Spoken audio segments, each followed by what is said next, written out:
Hi, my name is Jonathan. I'm a shepherd for Zion 5 House Church, and to say I love house church is an understatement.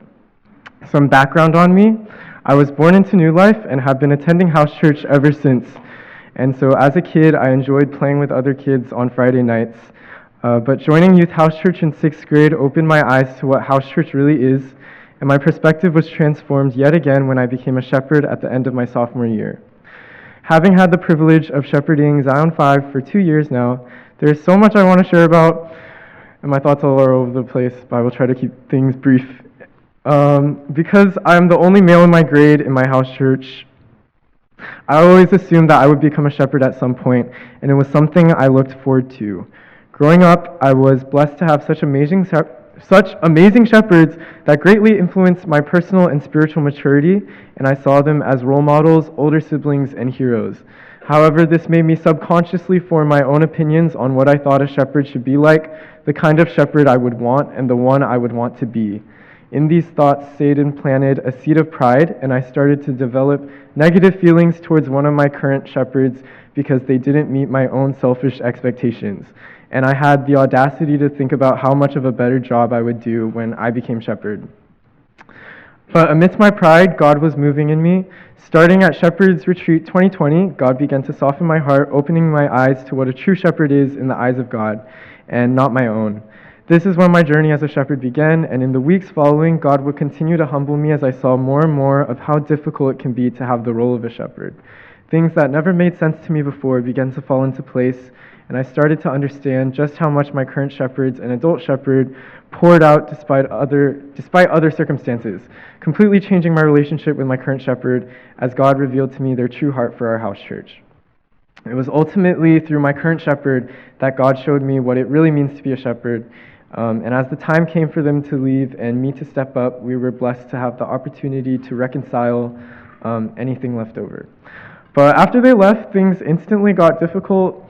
Having to lead house church over Zoom felt so impossible, and I slowly started to treat house church more legalistically, feeling like I had to strategically navigate the uncomfortable digital terrain in a way where I could somehow be in control of the fruit I wanted our house church to bear.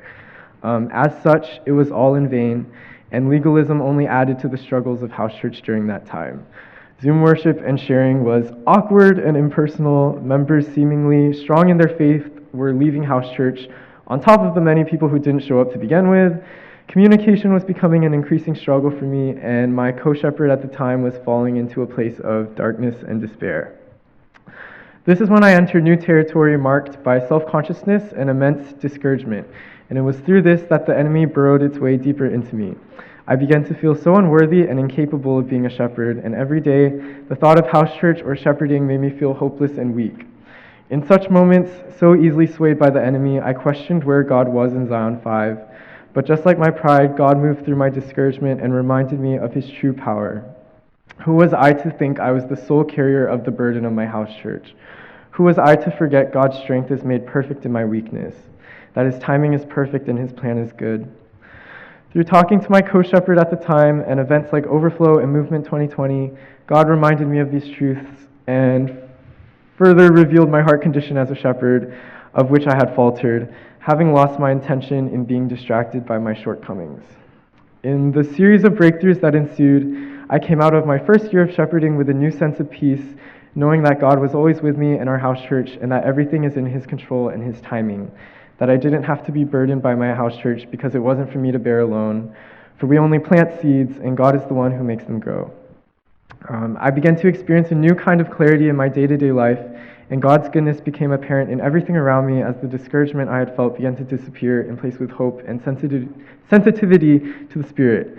As SNY began to slowly open up, Zion 5 was starting to make its comeback with Village EMP and then LMP and Praise and Prayer Nights, and eventually we were able to meet in person again, and I could see God working through it all.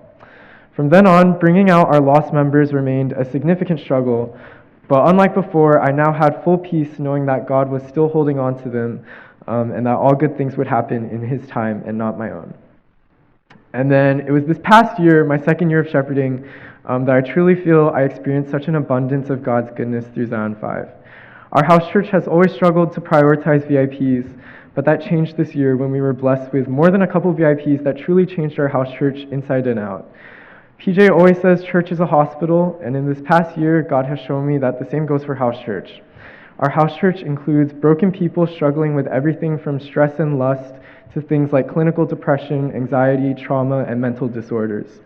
Yet, through such brokenness, through such unthinkable hurt, I've been able to witness God's love and grace shine through, victorious over the darkness. I've been an operating room assistant in the hospital with a front row seat to witness healing that could only come from God working through our house church as a whole.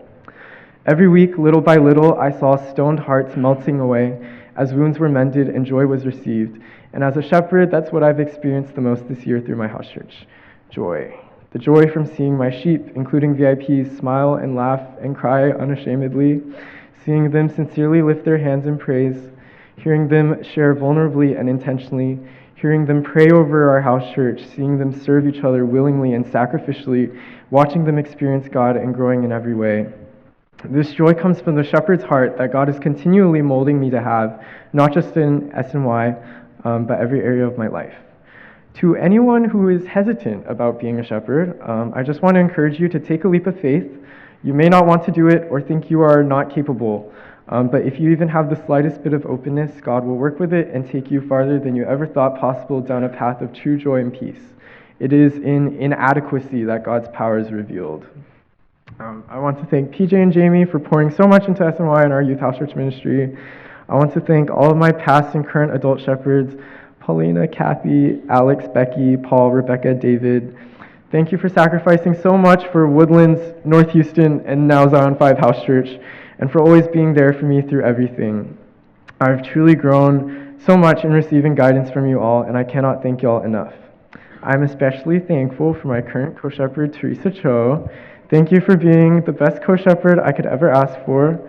I sincerely believe that the fruitfulness of our house church owes itself partly to our compatibility and openness, and I'm so thankful to be able to call you my friend and sister in Christ. I will miss our post-house church text discussions and house church related car ride conversations and house church baking runs. Finally, to Zion 5, words cannot truly describe how much love I have for each and every one of y'all, and I apologize if there was ever a time where I failed to express it or let y'all down. You have each taught me so much, and I would not be the person I am today had I not spent my weekends laughing and crying with y'all. I'm gonna miss y'all beyond words, but I also know that God is gonna continue to do so much through y'all in the future. Again, I love y'all so much, and never forget how deep and wide, high and low, infinite and boundless God's love for each of you is. Thank you.